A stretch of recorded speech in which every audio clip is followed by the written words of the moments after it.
And you are listening to the podcast, good folks of the world, indev, that's humanity and tech in this case, but a lot of other things in development. A peculiar blog. This is our fourth recording, and we have a special guest this morning, a returning Brittany Smith, also writer for the blog. We are also your hosts, Donald and Anthony. We are coming live to you from different corners of this wonderful borough, Brooklyn. The time is now 9:28 a.m. Say good morning, folks. Howdy, howdy. I'm not so sure that time information is particularly relevant. This could be like, I don't know, 2 a.m. Eastern Standard Time. Okay. Now it's Eastern Daylight Time actually. You know, no one likes you, but I say Yep. this every podcast and no one listens. All right, folks. Let's jump right into it. So you can always find us like online and stuff. Like that's not a big deal, but it is a big deal. You can find us on Facebook, Instagram, Twitter at indev.news. That's INDEV.NEWS. That is also our website. Not .com, not .net, but .news. Because we're awesome like that. We're also a subsidiary of Upbound. This is sponsored by Upbound. You can find us at upbound.net. That's upbound.net. There you will find a photography portfolio as well as other little nitbits about our crew and about the other work that Upbound does beyond the InDev blog. We're going to start right away with our social block. And before we jump into the technological aspects of our social block, I want to take a few minutes to talk about the recent news about Paris and perhaps other things that aren't as widely reported. I have a little article here within the context of Paris, and I looked this up just before we went live on the podcast. If you give me a second to pull it up, it was an article published by, I think, the Tech Web or the Next Web, the nextweb.com. And there seems to be two major hashtags dominating the net. One is, and forgive my pronunciation, Porte o Ouvertes, and that's a Spanish pronunciation of French words, so forgive me. But essentially, it's an open door policy sort of hashtag where people are welcoming people in. And then this article goes on to talk about another hashtag that is hashtag. I can't particularly read it. I believe it's in Arabic, but for extreme Islamist supporters of this attack. And then in response to that, you have others coming to Twitter saying things like this: we have to stop idiot governments from telling us that Muslim immigration has benefits and make them see how dangerous it is. Um, so thoughts on that and the whole situation in general. First, before we even jump in, let me just, on behalf of Indev, and I'm sure the hosts that are here with us today, we express our condolences to anyone who lost anyone. We are all in this together, and we want to extend our support in any way possible. It is a tragedy. That being said, there's a lot of controversy around this. So, what say you? I had mentioned briefly before we started this morning that it was also some other interesting news is that Beirut in Lebanon was also bombed, where 43 people are dead and 200 wounded. And it's kind of interesting how I don't think a lot of people are aware of it. And it kind of makes you wonder, amidst all of this, like why wasn't a predominantly Muslim, area reported in the news when it's like Muslims also attacking Muslims. And I think that goes alongside with some of the controversy that we're seeing on Twitter because, you're thinking, obviously there's people who are ignorant and will say like all Muslims are attacking us when it's just a very small group of an extremist group that just happen to be Muslim. So, you know, the refugees that are coming in to these countries are also running away from the same problem. So I don't really know if closing the borders and dismissing those people that are trying to run away is the right thing to do. But there obviously needs to be more security in terms of checking people before they come into the borders. Right. I think you hit the nail on the head there. You know, it's such an irony that sort of pulls out the I wouldn't want to call it hypocrisy. That's not the right word, but the it's just so a mild word might be coincidental. It's so by coincidence, a similarly coordinated attack from the similar group or the same group um, happened in a predominantly Islamic area, and so when it comes to issues of terrorism and terrorist attacks, and you think about how there was this other man that was um, this white guy in the Midwest who was indicted, I think, federally for a terrorist attack or a terrorist threat when he threatened to shoot all the black folks on I think the University of Missouri. I could be misreporting that. Um, it can terrorism in general. Terror can take on many different shapes and forms and creeds and justifications, right? And so, this is an issue that affects everyone, and everyone should go under scrutiny. And the fact that no one is off target for terrorism is really elucidated through this attack that happened in Beirut. And no one's talking about it. Like you said, I only found that out through you this morning. Um, Exactly. so it's a really interesting world that we live in where it's very selective. Um, any, Um, yeah, go ahead, go ahead. yeah, it's very selective on the news it wants to report. It's like, I would hate to say this, but sometimes you have to think and go, are they just targeting, they just want to target Muslims. So if they go, oh, but this Muslim, like Islamic area, predominantly Islamic area was also bombed, like then obviously it's not every Muslim. So it's kind of sad in that way because you would think that there would be a fair reporting, especially because a lot of people died there too. Just as many were wounded. But yeah, very interesting world. Yeah. Any comments before we move on, Sir Anthony? No, I think you guys pretty much covered it, I'd say.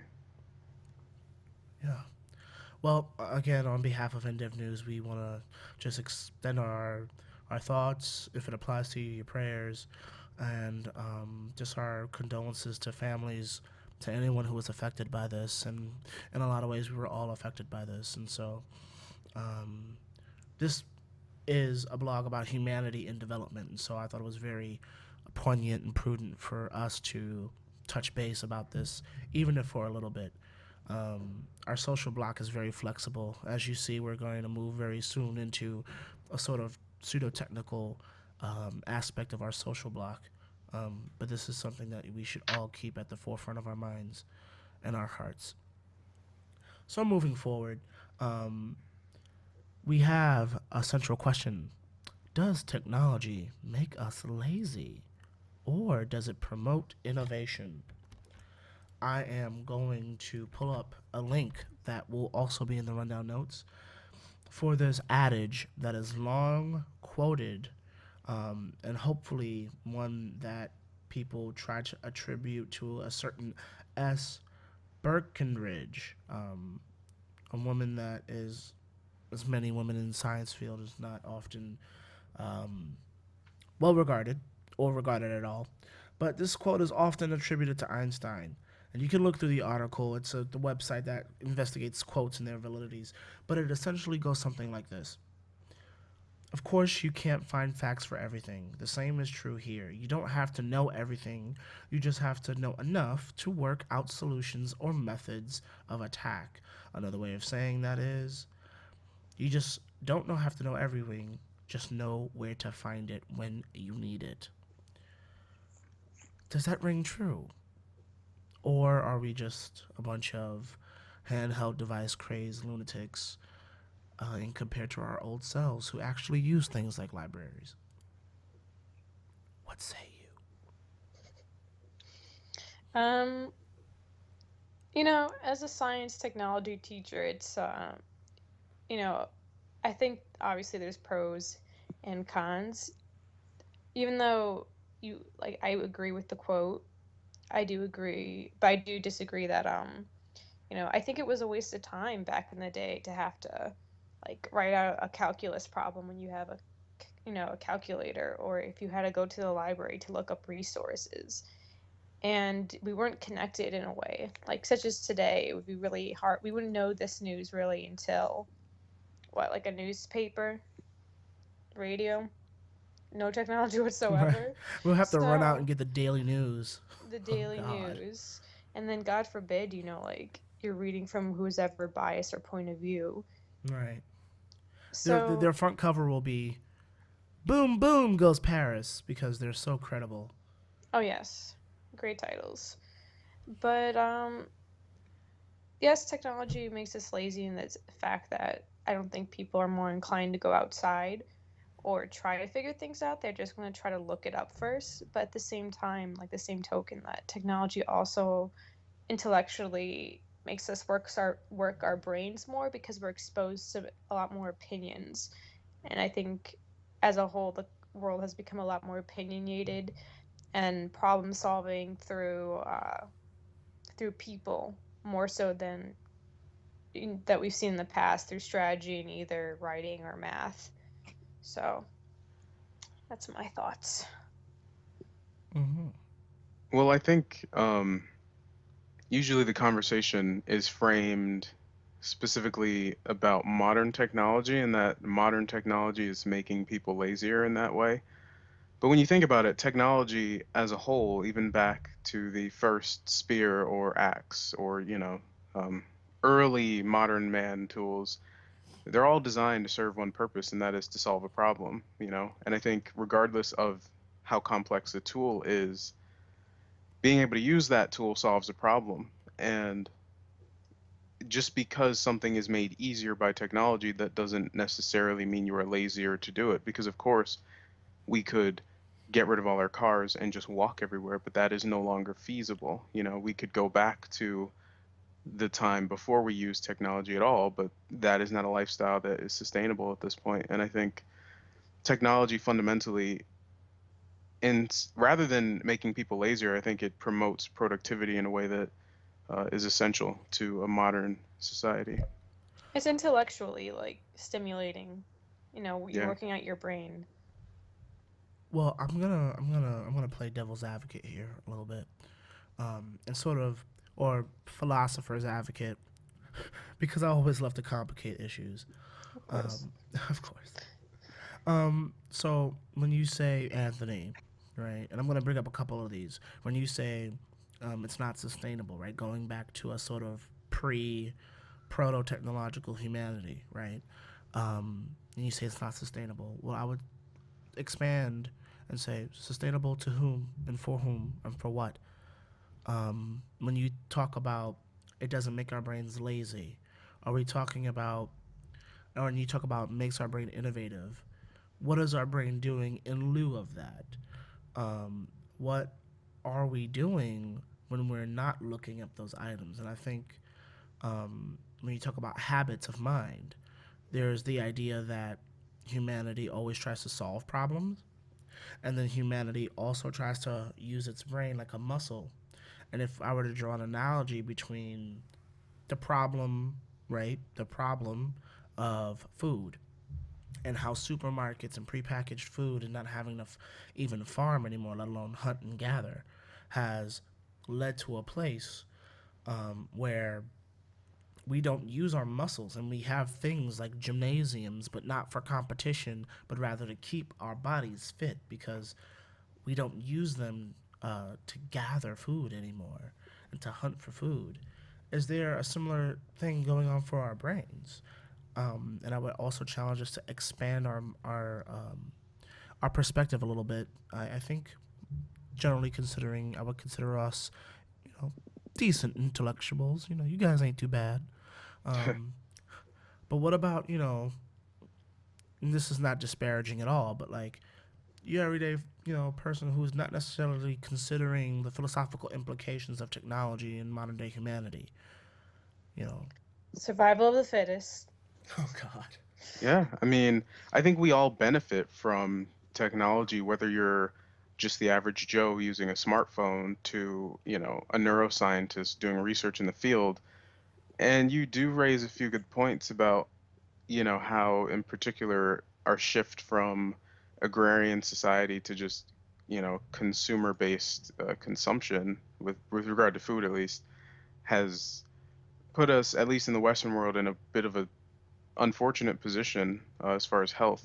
But I do think that the sum total of technology's influence on humanity has been in the positive direction, and because there are those few who are intelligent enough and aware enough and think about these things philosophically enough to use technology to its fullest, that trickles down to everyone. We now have search engines that can provide us with information that we otherwise would not have access to. And as a result, even the layperson can, um, you know, increase the overall knowledge that they have. And I don't think that is lazy. I don't think you gain anything further from having to struggle to get that knowledge. I think having that knowledge, uh, as the end itself is the goal, and if you can get there in an easier way, that's a benefit because then you can focus that time on other things.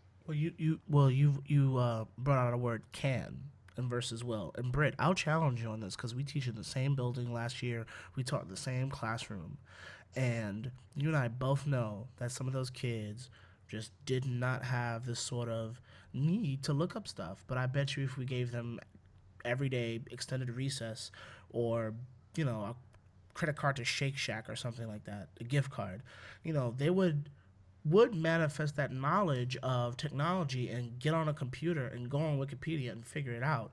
And so I really do pose this question about habits. You know, I hear a little bit of W.E.B. Du Bois meets Reagan in your response, Anthony. There's sort of this talented tenth that sort of uses technology and willingly um, uses their brain resources for something else and goes above and beyond. And nothing better than like the technology field in science and the mathematics and all that just displays that. No one rederives, the I haven't taken calculus in a long time, guys. Yep, keep But going, keep but but trying. but but you get what I'm saying here. You don't do those proofs again, right? You don't have to prove so katoa and derive those again and again. Which is why we can do stuff like go to the moon or have an internet. But on the same token, a lot of folks they say no, I don't have to look it up. I can just look it up if I want to. So what are you looking up when you're not looking up stuff that you normally would? I'm on Instagram, boy. I mean, lazy people have been around since the dawn of time. I mean, that whole folklore of the ant and the grasshopper, where the ant's working and it's winter, and the grasshopper dies because he was too busy playing around because he wasn't working when he should have been, is just sadly like a truth about this world. And even if it was like back in the day, if someone they didn't want to farm, or they didn't want to build a house for the winter, like the same goes with technology. It's just a new obstacle that you could either be lazy or improve upon and make yourself a better person. And unfortunately, as you know, like in the classroom, a lot of the times it's based on the individual. It's their choice to do what they will with what's in front of them. You can guide them, you can give them tools, but ultimately it's their choice to continue forward. I mean, ultimately, it's their choice. I agree, but I think that puts it solely on the individual. I mean, I do agree. There's a level of going above and beyond, or rising above an obstacle. And if you were to think of technology akin to not having someone in home when you were raised, or financial trouble, you can think of a similar analogy as if you're born into a world that sort of promulgates this idea of you don't have to look anything up. You get this sort of, challenge to overcome. Do you innovate or do you stagnate? Um, but I think that overlooks the fact that you're born into a world that sort of leans you in one direction. And those on the podcast right now were sort of on the cusp of that, you know, World Wide Web boom in the '90s. And so I think you all and I, uh, we are predisposed to still be sort of hands on, the last of the Mohicans, if you will. We will go to a library. We will crack open a book, But that's increasingly becoming more rare, and I think that even I can self reflect and say there are times where I won't go to the CD store and buy a song, or I won't look something up. I'll stream it in the background, or I'll do this, and I do go above and beyond. But I wonder if the culture is driven less by an amalgamation of individual personalities and more so by the technology eventually trickling down in the sense of now it's consumer technology. It hits the market, everybody gets it at once, and then we go from there. And I don't. I think there are people who are lazy in the past, and I think there are always going to be some lazy folk. But I think it seems like there are more folks who we would think are lazy and less apt to go to our libraries or do other stuff than what you would otherwise think. I mean, don't believe me, our more popular teenagers um, are are a tie between the sciences, computer science, and still good old fashioned economics and anthropology. You know, and if that doesn't convince you, what about the libraries? They're record lows in terms of visitation, books being taken out. You know, Gotta read more. Read, baby, read. you gotta read, baby, read. Say what? The more we read, the more. No, okay, I'm off of work. I can't. I can't. That's our chant, Anthony. By the way, um, That is absurd. for 8-year-old, it's epic. No, no, no, no. No, The no more thing like we that know, would get the me to more read. we something, cause knowledge is power, and the Bible dot do double See, God. back in Hey, my say day, we what? had cool songs, okay? Like my girl. No, like we had, I've um, got what is that sunshine. song? Like, That I is know I way. can be what I want to be. Wow, that's Yeah. old school to you? Yeah, you are No, no, younger no. than I'm just us. saying, like, that was like middle school. They did that for our scholastic If reading I thing. work hard at it, Yeah. I'll be where I wanna be. Boys and girls, listen again. Yeah, that's what I mean. Like, I don't know why they felt that that was the most appropriate let's read song, but hey, you know. Well, they have the modern day one. Read a book, read a book, read a motherfucking book, read a book. You know, Even our music is going downhill, I guess. Yeah. God. The I mean, lyrics. it's hilarious when you think about it. In the '70s, they had, for a lot of black youth, they had the song "To Be Young, Gifted and Black." Oh, what a lovely, Oh precious yeah. Yeah. thing, right? So, even our music is getting lazy, guys. I mean, case in point, Read a I don't book, read a wanna book. Harlem blink, Mm-hmm. do do. That could only be one thing. Ever since I left the city, you. Uh-huh. All right, I'm gonna stop breaking it down.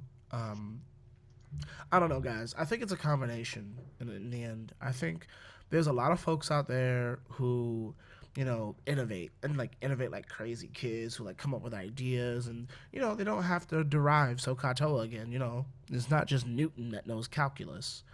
Um, Is that the only math reference that you're like aware of yeah, as far pretty as much derivation goes? that, Okay. or the integral from a to b. No, b minus a is f of x equals f of b minus f of Oh, a. I you are think. totally a philosophy major, my Oh, friend. hey.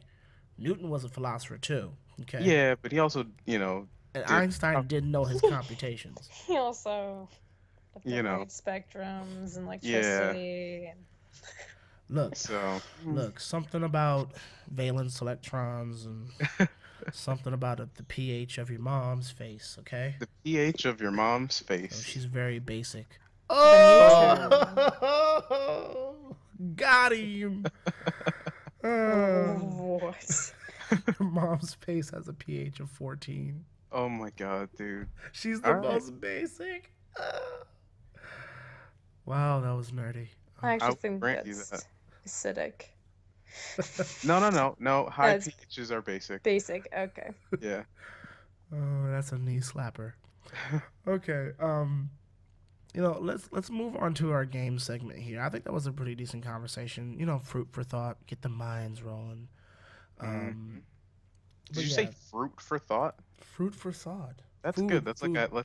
well, I mean, I like fruit for thought. That's a healthier alternative than just food in general, you know? It is. It No Because really you is. can't GMOs. have, yeah, you can't have junk food for thought because that'll rot your brain. That's very true. That's gonna be the podcast next time.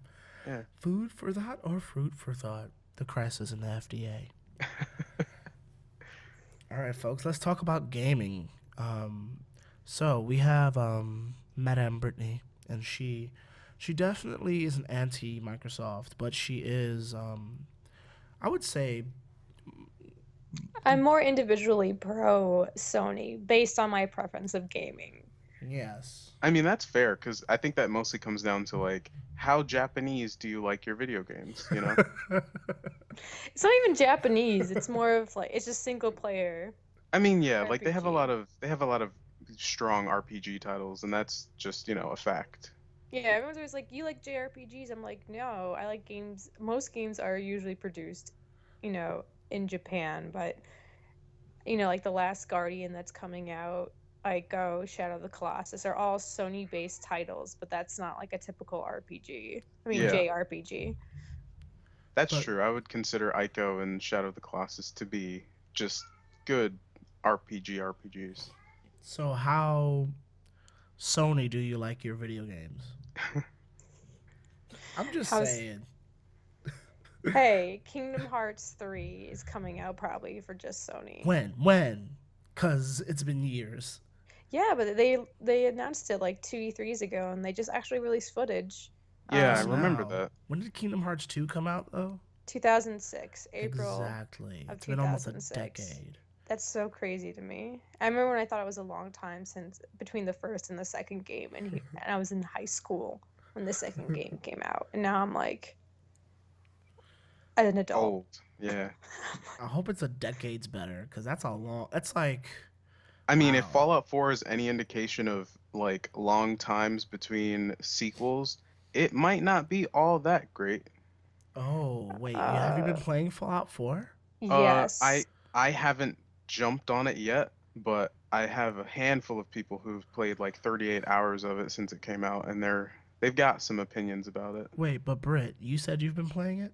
Yeah, I got it on the day it was released. So I'm not first 38. impressions, Obviously, I'm not 38 hours into it because unfortunately I have a a job, lot a Yeah, a job. job and a life. And sitting sharp. I don't know, it's okay. Like it's not as amazing as I think when I first played Fallout 3. And that Like yeah, that's the sentiment that I've heard from people. it's almost like the same game, but it's like better graphics. And I'm still kind of disappointed. Like even it's such a silly thing to get disappointed by, but when you have a huge gap of time between games, you expect your character creation to be like so much better. And I was still kind of like, why? It's like not that much greater than the last game. So I'm kind of like, all right, I'm this blonde white person. Like this is the closest I can get to making it look like me.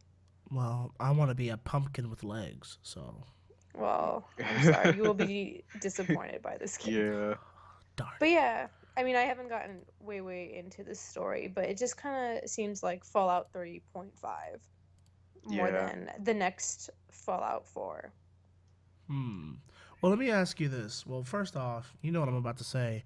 First impressions for the website. Oh, yeah, that would be good. It only has to be 2 paragraphs. Come on, come on. I'll write it. Yeah. Boom. Let me get into it a little bit more because I don't feel comfortable being like, ugh. Right. Well, I mean, there's also you can also write a review, but like a first impressions is kind of like a, first 10 hours of gameplay, sort of how am I feeling right now. 10 hours of gameplay is a lot of gameplay for Yeah, first impressions. Well, I that's mean, usually a we're not talking game. about like Call of Yeah. Duty, right? I mean, I mean, yeah, it is Fallout, so it has that's to, that. it has to be proportional. Like the Call of Duty or Halo is like the first mission and a half, maybe two. I But shouldn't like, be Yeah. sitting here saying I want to play Dragon Age right now when I have ooh, okay, a new Wow. game. that's Yeah. a comment. So please, yeah, write up a little couple paragraph first impressions. I'll throw it up on indev.news. Shameless plug. But yeah, but let's well, we were talking about Fallout, but what I have here, and I mean, obviously the conversation can evolve however it does, but we have, Microsoft doing this recent push for, really trying to make their mobile division work somehow, trying to make their desktop more compelling, trying to, get OEMs to really sort of pack the heat. And we have a variety of Xbox bundles. Xbox is not, well, let me take a step back. So it's not just desktop, it's not just mobile. But they're trying to, get on your wrist with the Microsoft Band 2 now. Get on your face with HoloLens. Yeah, which that demo, that pseudo Mega Man demo was pretty freaking cool. Yeah. I want to do that before I die.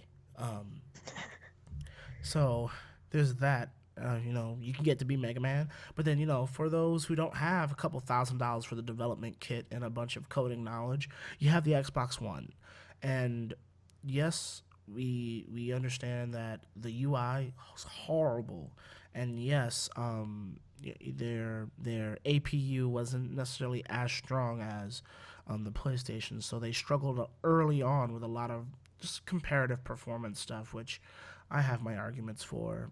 Period, not just for Xbox. Period. Nonetheless, we have a bunch of Xbox bundles. The price came down a lot earlier than PS3s. I mean, sorry, PS4s did, to 349. We finally have a 1 terabyte SKU. There's the Elite bundle. There's a bunch of game bundles. There's a bunch of ways you can walk away with 2 or 3 free games. You also have the new experience. Xbox One now runs on Windows 10. And so the universal app that is already on the marketplace can run in full fidelity on the Xbox. Not just yet. Well, not just yet, but They it's they haven't they haven't actually announced like being able to publish apps to the Xbox store. no right, but the groundwork is laid. Right, Yeah, but it's running the kernel. I mean, it's not available yet, which is an unfortunate Microsoft moniker at this point. Coming knowing soon, knowing Microsoft, it'll be like summer of 2016. right? Yeah. But I mean, Xbox 360, even still has a Twitter app or something like that. So, while that is unfortunate, it's going to happen, um, which is not much gratification. But that groundwork of your Xbox running Windows has occurred. Then you got a bunch of 360 Xbox 360 emulation, and other games are already in the works. Very similar to how they supported Xbox games on the Xbox 360. Yep. That library had about 100 plus games when it first launched, and that list just grew exponentially. I can pop Halo 2 into my Xbox 360 right now and play it. Um, and so, just taking all of these elements into account, um, how do you think the Xbox will fare this season? Since they finally started to sell some consoles um, over the last year, how will it Well, might compare to the PlayStation, which is also 349 now?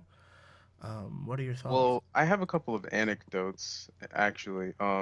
So a good friend of mine, Anna Maria, just recently bought an Xbox One bundle. This is a person who is not like, she doesn't seem to be that into gaming, but she suddenly developed an interest in getting an Xbox, and now she's got one and she loves it. Also, one of my managers at work is getting one for her son, and he's like 9 years old, so that's a thing. And I think fundamentally, the price drop really and the bundles really are enticing people to buy it. And I think I read an article earlier this week that their momentum has outpaced Sony in like the fall season, I guess for now. But Hmm. um, I think it's probably mostly due to the fact that no one wants to spend more money than they have to. Like all the enthusiasts who would have gotten an Xbox or PlayStation 4 or both anyway probably already have them at this point. So the people who are looking for a next gen console are probably going to base their decision mostly on price and then games. So since they have these bundles you can get for like $350 with a new controller, with a free controller or with a free game and like all these other things, it's not surprising that they would sell a considerable amount, I guess. Hmm. Hmm. And I don't think it's really fair to compare it to the PlayStation 4. I don't think the indicator of success for a console is necessarily its install base. PlayStation 4 is a great console, Xbox One is a great console. If you like the exclusives of one platform, get that one. If you like the exclusives of the other platform, get that one. And I don't think we're at a point where the install base really matters that much as far as multi-platform games go, you know? Oh, come on, man. I was looking for a flame war here. What did you say a year ago, Britt? PlayStation's hands down better than Xbox. Come on, guys, let's go. I said it has more exclusives, yeah. I mean, you know, and I always quote this, like I worked for GameStop for 6 years, and I was saying I'd always tell people like if you're more of an online person than back in the day, Xbox 360 was definitely better. But now like with the technology's kind of on par, so it's just kind of what you prefer. And if you're more of a Halo fanboy, do you like Uncharted better? Like it's I really attribute it to if you're more of a I don't like playing. I'll play a couple online games with people, but I really like playing, Uncharted, like these single player games, then get us like a PlayStation. But if you just like the element of playing online with people, your exclusives for Xbox are like Gears of War, Halo, which are predominantly online games that you play with other people. So, yeah. And in terms Yeah, of like the Xbox, honestly, I think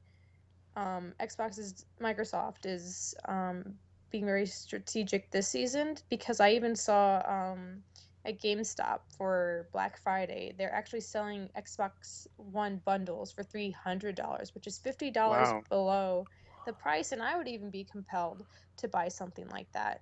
And honestly, like Sony's hasn't dropped their price for the season, and there hasn't been many Sony exclusives that are coming out. Like all the games that I think of that I would want to buy for my PlayStation are not coming out till maybe next year.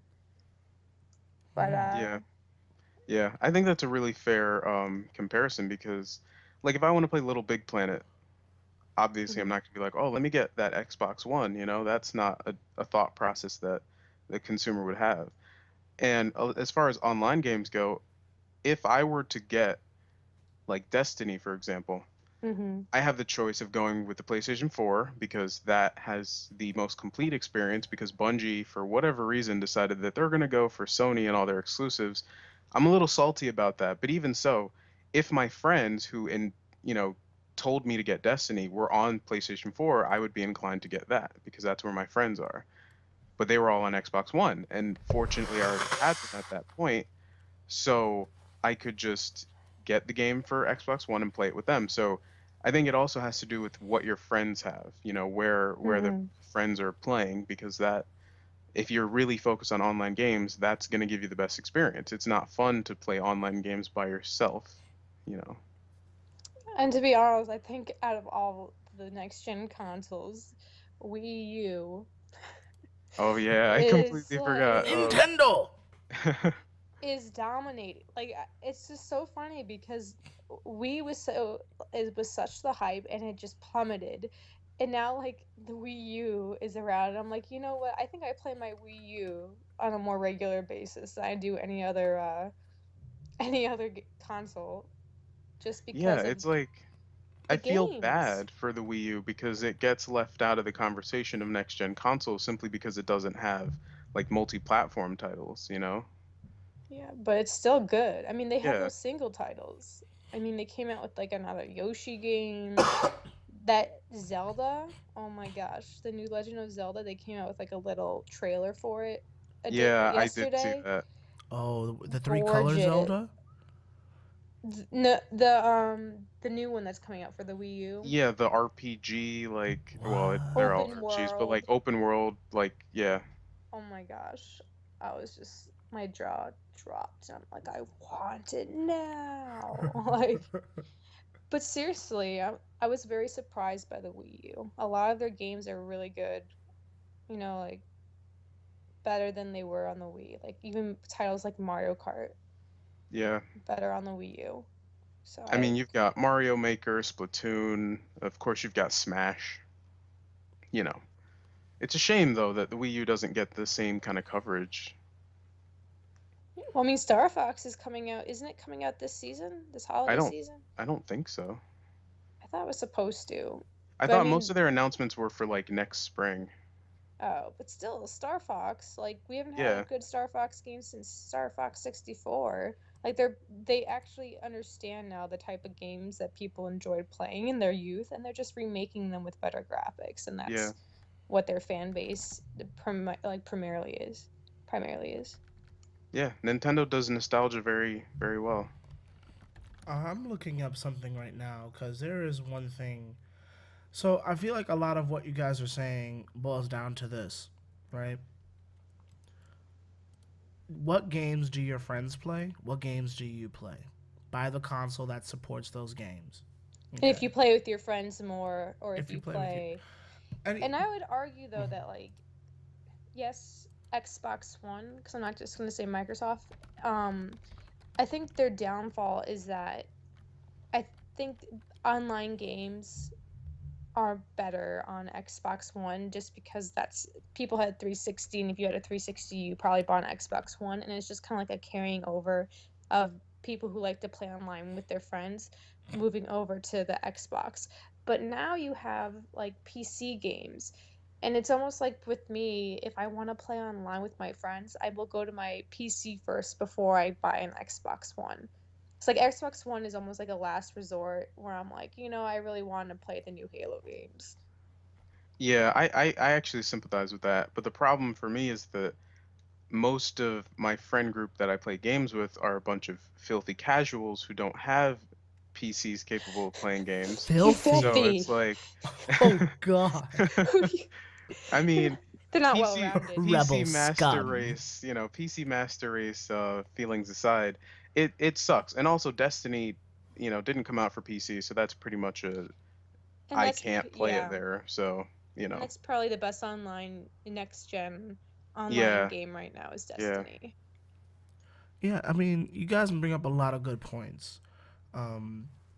And I hate to be the provocateur of, you know, You just want to see a fight. You want to see some blood. Fight, fight, I want to fight. see a Fair. fight. But I really would challenge you to think about this, right? You say, Britt, that if you're more into just playing on your own, PS4 has lots of exclusives. And then you've heard some keyboard typing through the podcast. I do apologize because I try to bring up links, relevant links, and things to quote. Um, but I really think, when I think about myself, yes, I love Halo. Yes, I had Xbox Live.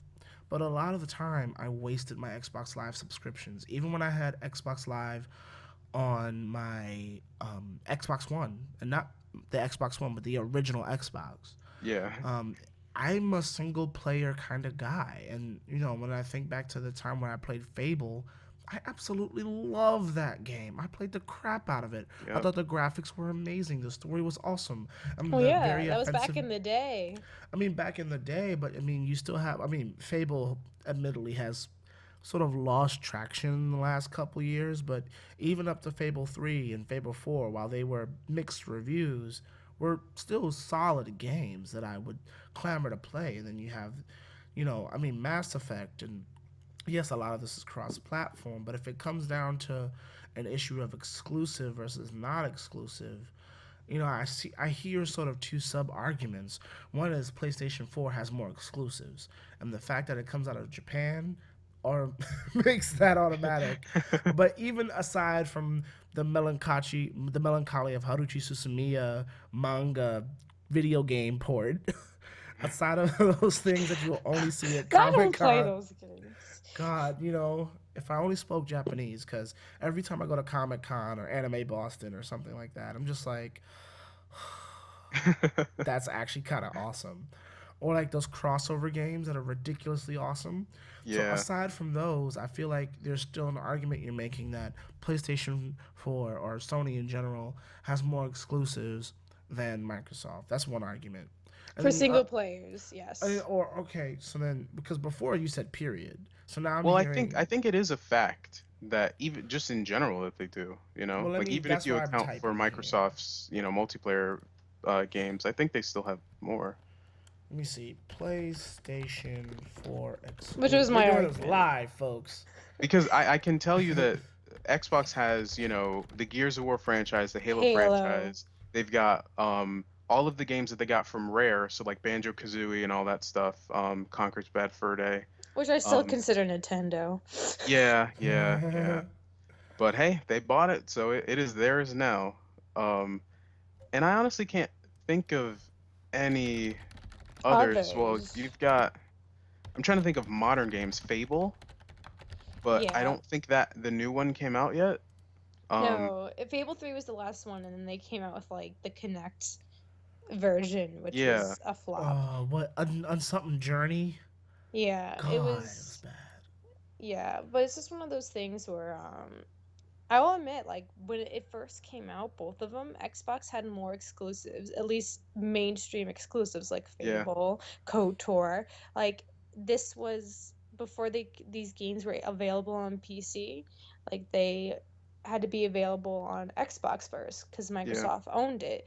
But now we're talking, right now, 2015. I Sony has better single like not only single player exclusives, but I think just more.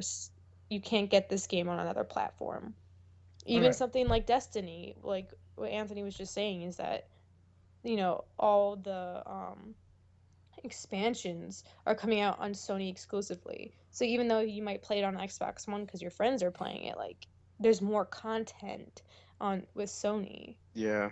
Well, let me read this quote, which might actually shut me up. I just looked up something. Was this a Tech Times website article in July, and they sort of did a Xbox One versus PlayStation 4 comparison. And it says timed exclusives and DLC. Now, even non exclusive games can be masqueraded as exclusive thanks to timed exclusivity. Yep.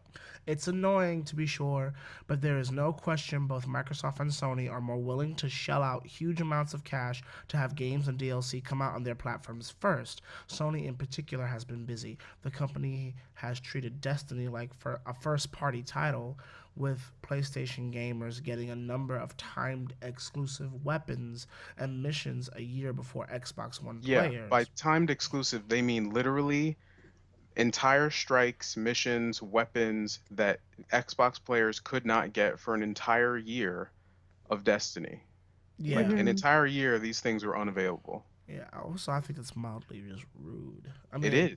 Oh yeah. especially if you can. I don't think there's cross-platform fighting and all that, No. but still, that if that would be horrible. But still, wow, that's Yeah, it doesn't make it any better. Like even though the online experience is separate for the platform, it doesn't make it any better that like when people are coming up with strategies to do a certain thing, it's like, oh, if you have this gun, it works better with this, and you're on an Xbox, and I'm like, well, I can't get that gun. So I guess the strategies that I would use are different from the strategies Run you away.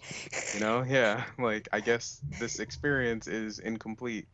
yeah. Well, I'm not sure where Tech Times gets their figures. I'm not saying that they're fudged, but I'm sure they got it from somewhere because it says the verdict between them and the Xbox One. It says Rise of the Tomb Raider or not, Sony's sheer number of timed exclusive deals and exclusive content for third party titles on PS4 eclipses Microsoft's one and only big gun.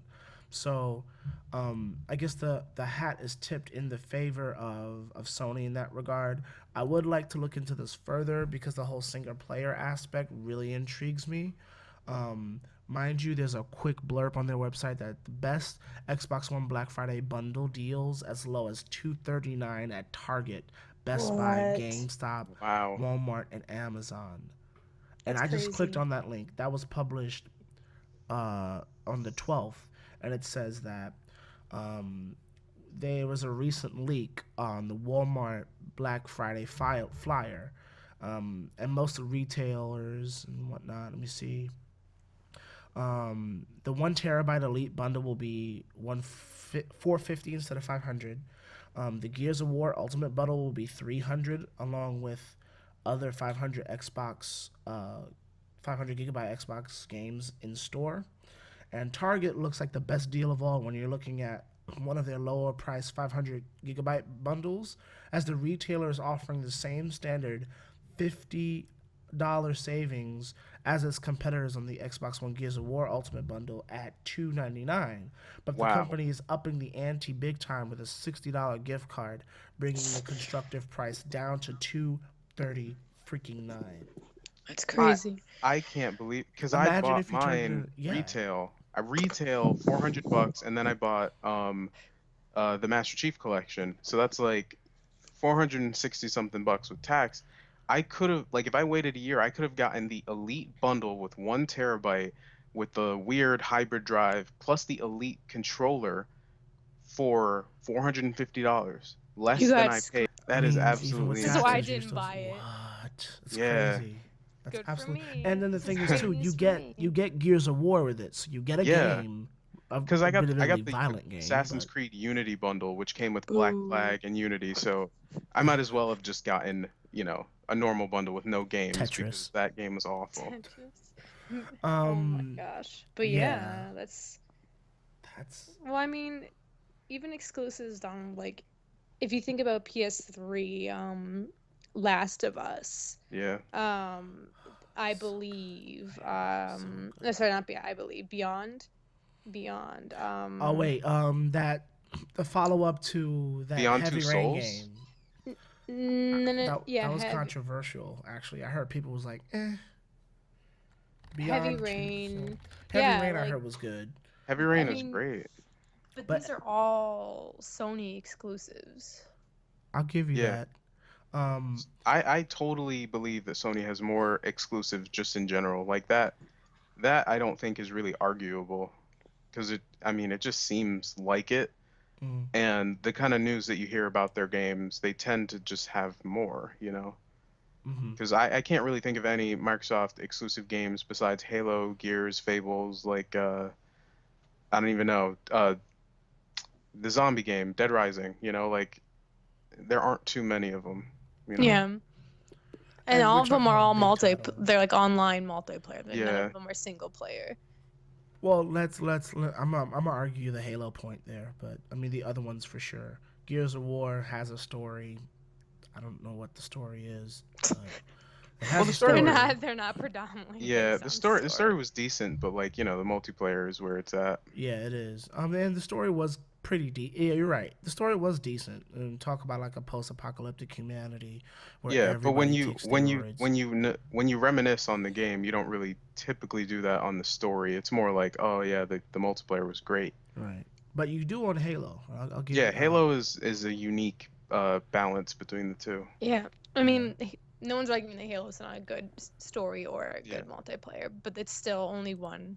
Yeah, it's their like flagship game. Yeah. Well, let's hope that at least Microsoft can make some money. I think we're all thinking about buying an Xbox One either for the first time or just because the price is so damn cheap. Yeah, they're looking to kill it this holiday season, I guess. They'll probably do a lot better than Sony, I'm assuming. But Yeah.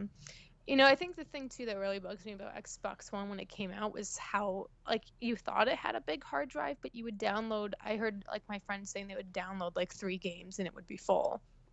And What it's like, Yeah, why would the you? games are really large. really like how large? Because that's Uh 500 gigs. Halo Like 5, Halo 5 I think is like a 40 to 50 gigabyte install. Destiny is like around the same, like 40 to 50 gigabyte. I mean, Which is each a lot game, of gigs. yeah. That is a And lot then of gigs. That's there PC are gigs. add-ons to it and Yeah. stuff, yeah. Well, I think part of it, I mean, wouldn't the same be for, I mean, now I'm just trying to think if there's the technology behind it because, I mean, the same game, even like if you think cross platform games, like PlayStation, I think does have a replaceable hard drive, which is something I really still fight with Microsoft in the back of my head until this day. But, I mean, aren't the installs still 40, 50 gigs? I mean, just like on a desktop They're or. not though. That's the thing is that on Sony you can get the same game and what they do is like it downloads to you have it on the disc but you have the option of downloading it onto the system as well. Well, isn't it the same? Wait, does It Microsoft require you to download it to the system even if well, you bought it on the disc? it depends. So like if you get a disc-based game, it will run some of the stuff off of the disc and then install Yeah. it'll install everything, but it runs um only certain things off of the disc. But if you bought the game and digitally downloaded it, obviously it just is It's the just whole thing. downloaded. Right. Yeah. Yeah. So I'm saying I would argue that if I bought something totally, if I bought Last of Us remastered or, whatever, a modern title on PlayStation 4 digital only, it would also be the 30 to 50 gig download too, B- depending on the title, But I'm like saying with Destiny. Microsoft like it installs more onto the system. So you're using more gigabytes Yeah, even if and you have the disc. from what I remember, I think the Taken King for Destiny Year 2, I think on the Xbox One it was noticeably larger of a download for Xbox One users compared to PS4, and I think it had something to do with the way that Sony handles their like update process to games differently than Microsoft, I guess. So it Mm. was like, significantly smaller. Okay, that makes sense to me. Like the comparison of how they handle game installation and download, because I mean it's like the same texture pack, because they run the same very similar architecture, Yeah. in terms of their APUs. So I mean, it had to be something with how it was handled. I would argue, and it sounds like it's the case, which is unfortunate because Xbox doesn't have a replaceable hard drive, I mean, legally. you can use external hard drives and stuff with it just fine. Yeah, you can, and that is a viable option. What frustrates me about that though is, like, you really do have to get a fast USB drive, or I mean, there's a couple of options out there, but your layman person's gonna buy your on sale hard drive and then running that. A lot of times might buy one for like just like 5400 RPM, and then it'll probably do just fine because hard drives aren't necessarily the bottleneck of gaming, but it is still something that like for best performance, and I do give Microsoft a little bit of leeway on that because eventually they did have somewhere in their documentation that get USB 3 because I think it supports USB 3 or Yeah, something it like that. does. So like, okay, I'll give them that.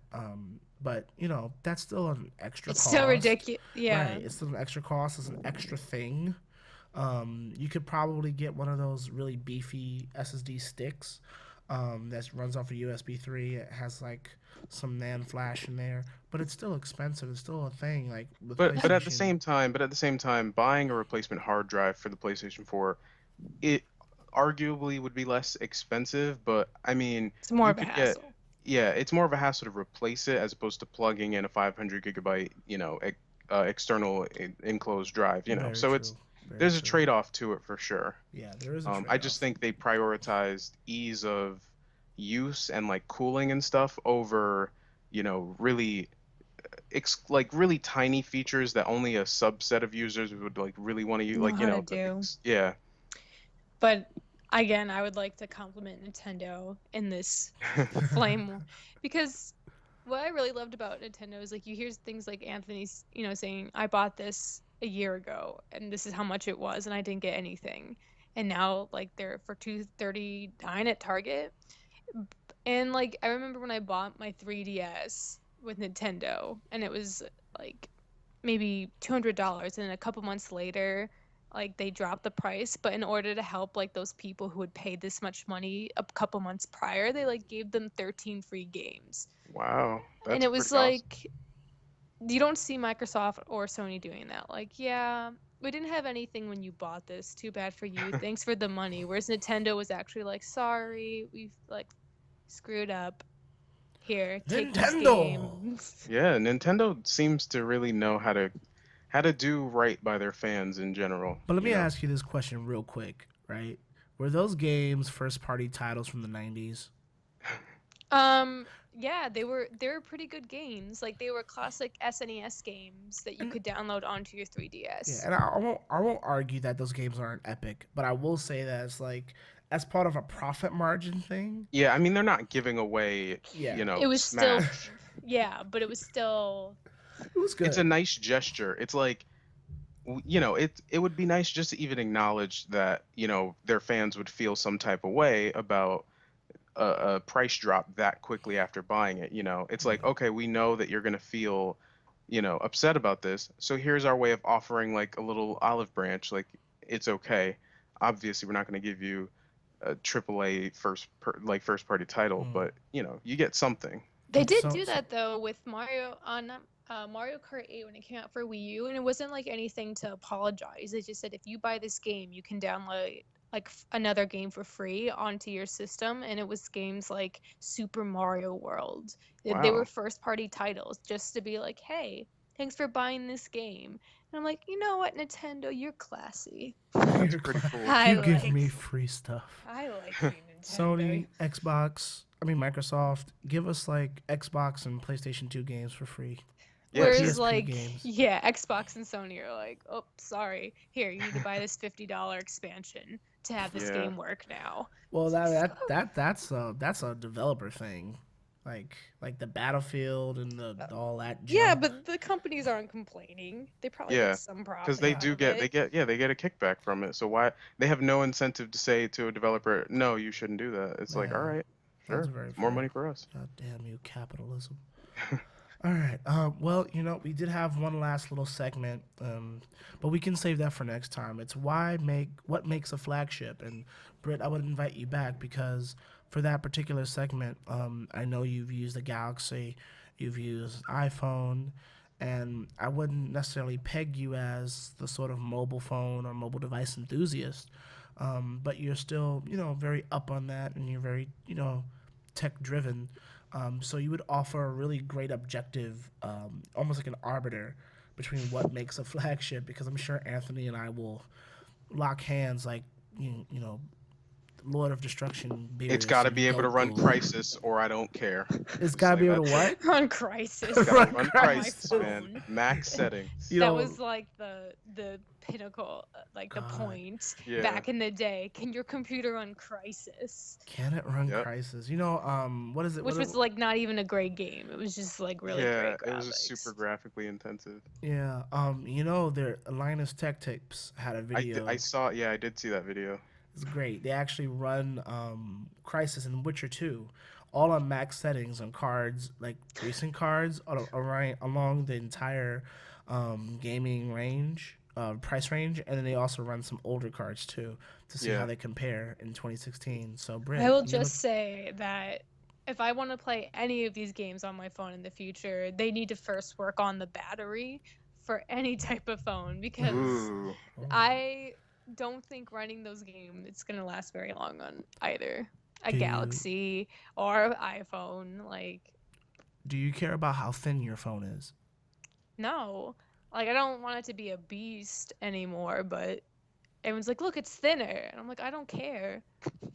Well, we have a preview for our Yeah, next that's a good podcast, folks. preview. Yeah. All right.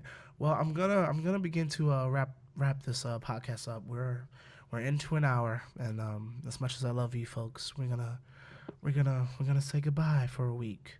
Yeah, I you don't will. have to go home, but you gotta stop listening to this podcast. I mean that's just aggressive to our listeners. How dare you, sir? Oh, Oh, all right, folks. Well, this has been great. Another podcast for you all. That is from the good folks, Brittany, Anthony, Donald, at indev. That's INDEV.NEWS. You can find us online at that website. We have way more articles up now, and by way more, I mean like 3, but 4. more coming up. 4 actually. Wow.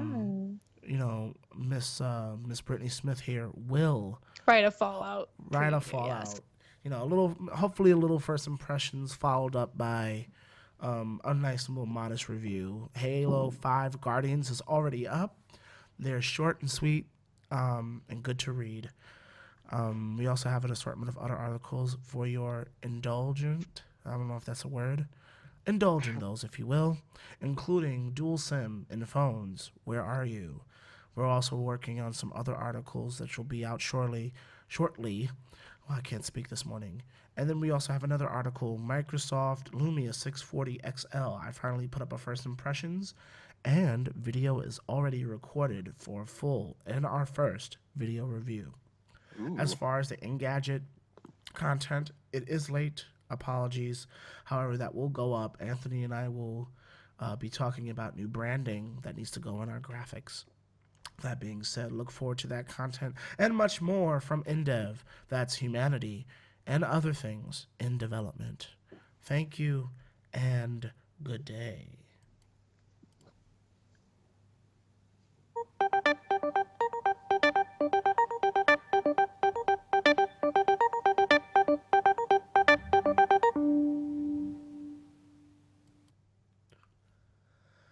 So the jingle is over, and this is the after podcast. So The aftercast. the aftercast, the dark part that nobody talks about. If you stay listening, Oh. we're still recording. Alrighty. We say bad things here. We say really bad things. I gotta go. I gotta do an intro. Wait. This is Indev After Dark. That's weird. That's It's even still weird. light out. It really. It's only 10 in the morning. It's morning. Okay. It is morning. Well, we were supposed to sing. We're a cappella group, Anthony. What happened? Oh no. That's no, not yes, we happening. are. Yes, we are. Oh my No. goodness. Yes. PlayStation. That's not a song. PlayStation. Saber-tooth tiger. No. Saber-tooth tiger. I know what that Harlem Blue. Oh my That's god. the only You song sound- that I you have in sound my so head. sad. Why is that song, every time I hear it, it kills me. It's beautiful. It's the best song of our generation. We're not singing it. Why is it popular? I don't understand. I think Neither because do the I. dancing is so hilarious and the memes I've never are even ample. seen it. Have Me you- either. it's It's just on hilarious. the radio, and I'm just Oh. like, why does this keep playing? I It's thought this was playing. a joke. It's an internet thing. So look up like the Ellen show has like the Bernie Sanders version. It's hilarious. Then you have like a shit ton of memes that are online that are great, and then a bunch of parodies. Please look it up. It's like 15 minutes of wasting your time on the internet, but it's well worth it. It's Oh like god. the lulls are there because the I music just video, hate it even more. they even take some of his dancing and put it to like merengue or like other like calypso dance music. Oh, It's snap. hilarious. It's so funny because what is he doing? He's just like moving his body. He's high, and not off of like marijuana. Like he's on some like party He's club on drug. speed, Molly, heroin, All of meth, them. all of them Same at once. time. Same time. But I think no one sung it to you. No one serenaded you, Britt. Like, Oh Jesus. and you too, Oh, Anthony. please. listen. No. I know why Oh god. that highline bling. You are the worst. I could do it like Michael What Jackson. is going on? Only be one thing. Oh, last plug before I actually stop recording. Look up all Michael Jackson sounds or grunts video. It is the scariest thing you will ever listen to. You have to I'm link sure. it. You have to link it in the post. I will link it in the that, post, yeah. and then wait, This is the real dark. This is the real talk, and then I'm also gonna link the half speed version where they slow the speed by like 50%. It is the scariest thing. And then from the thumbnail for the entire video is a freeze frame of the blonde character from The Hunchback of Notre Dame Disney movie, Oh, where his geez. eyes are open wide and scared, but his mouth is closed and he doesn't know what to do. It is the funniest thing ever. I'm gonna link it right Oh now. my god. I am afraid of this. Halloween's over. Yeah. I know why that booty ring. That could only mean one thing. Ever since I left the city, you. Ever since I left Trinity, you have been holding it down for me. Um, Something like that. Mm-hmm. You used to call me on my cell phone. But I was too broke to keep it on. This is ripe for parody. I just realized how Yeah, ripe this song is for parody. it's true. Um. Oh. Um. So does that mean we're light skinned? I guess so. I mean, is that a bad thing? Will Spike No. Lee cry? Spike Lee somewhere talking about school days, saying that we shouldn't have this light skin dark skin divide. Well, whatever, Spike Lee. Well, I think Spike Lee is a pretty good guy. Do you? I mean, he just makes movies. What's wrong with that? Nothing, I guess. Itching for new content? Look to the right and click. We will be posting episode 5 soon of the InDev podcast. That's InDev, Humanity in Development. You can find us at indev.news. You can also find us on Twitter, Instagram, and Facebook with those same names. Thank you, and good night.